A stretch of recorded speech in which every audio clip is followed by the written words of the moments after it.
Barkada na! Samahan nyo na naman kami sa panibagong araw, panibagong mga kaganapan. Tuwing weekend nga ay nandito kami sa bahay ng parents ko. Maaga pa nga lang ay busy na sila sa pag-aayos nitong lamesa. Gamit na gamit nga tong lamesa nung nakaraang okasyon. Ewan ko ba bakit pinapakinis ng husto, mamantilan din naman pag may handaan. Nag-DIY nga lang si Papang nitong brush. Eto pala ay gawa sa Lokay. Pag mabilisang gamit nga ay ganito lang daw ang ginagawa ni Papang, lalo na pag magpipintura siya ng bangka. Kaya naman sa first time din makakita nito. Tara, tingnan natin kung effective nga. At ayan, pinahira na nga ni Papang ng barnis itong lamesa.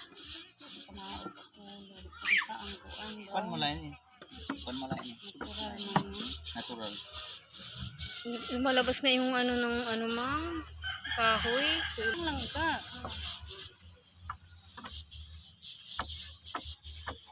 Maya-maya naman ay si Mamang na ang nagpatuloy. Mukhang okay naman kay Mamang itong brush dahil kung hindi, malamang sa damuhan yan pupulutin.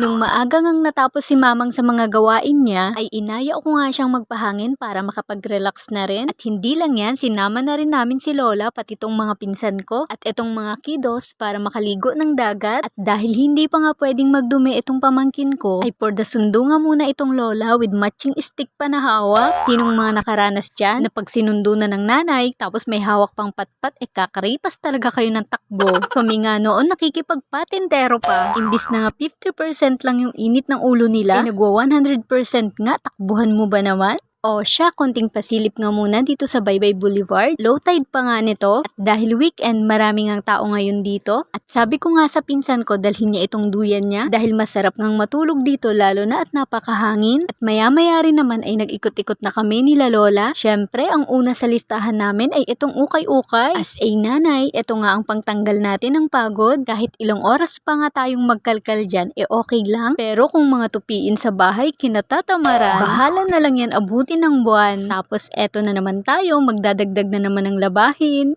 Samantalang itong magtita ay tamang upo lang dito. Bigyan ko kaya ng lata para makaipon ng pangmeryenda. Charis!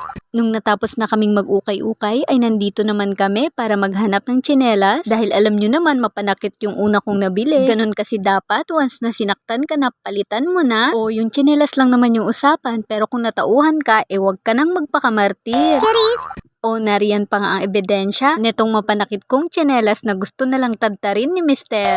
At ayan na nga ang napili ko. Parehas pala kami ni Lola, kulay lang ang mag-iba. At nawili pa nga sila kakapili. Bumili nga rin sila ng mga shorts para kay Lolo. Habang busy kami sa pamimili, eto palang pamangkin ko na kanina pa kinukulit ang tita niya ng ice cream. Ay hindi nga siya nahindian. Nung napagod na nga kami sa pamimili, ay ayan, nagmeryenda na rin kami. At nung mga oras na ito ay may lakas na nga kaming maglakad. Tapos hindi pa ganun kainit. At mas gusto kasi ni Lolang lakarin to. Napasabak nga rin sa lakaran itong pamangkin ko. Buti na nga lang at maraming energy nang dahil sa ice cream.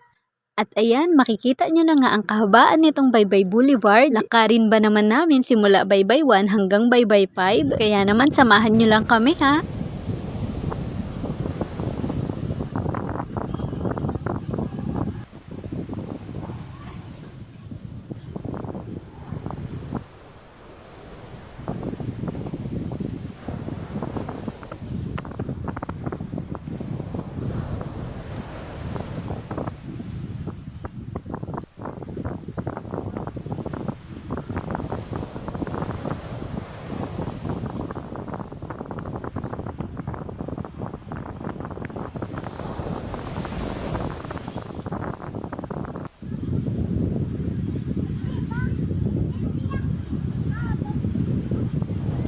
Sa haba ng nilakad namin ay nakarating na nga kami at nandito rin pala itong mga pinsan ko. Sila pala ang bantay sa mga kiddos namin. Tamang pahangin lang tayo dito. Nag-enjoy nga kami. Sana kayo rin. Paano ba yan? Hanggang dito na lang muna. Hanggang sa mga susunod na ganap. Salamat!